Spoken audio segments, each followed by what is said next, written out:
It was said to have a secret passage before, at ang secret passage nito, it was once used by the family or by his family when the bandits attacked this house.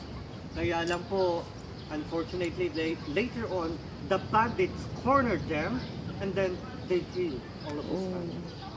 Except for one who got survived. And her name was Carmen Maxino. Nakaligtas po siya sa massacre because at the time, Carmen Maxino, she's just a little child. Her nanny hid her inside the woven basket or inside the bayong and then covered with used clothes. That's why she got saved from the massacre. Yung ano na lang, yung pinagbakasan. Yung kanilang secret passage kasi underground floor, hindi na isama na rito. Pero yung pinagbakasan niya, doon sa flooring, para siyang may trap doon, yung na-i-open na ganyan. And then may staircase going to the underground floor.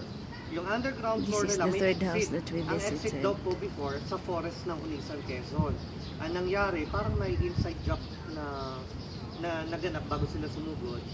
Parang yung mga bandits alam na agad tungkol doon sa secret passage. So some of the bandits nandun na sa exit ng secret passage nila sa forest. Some sumugod sa bahay kaya later on na forest.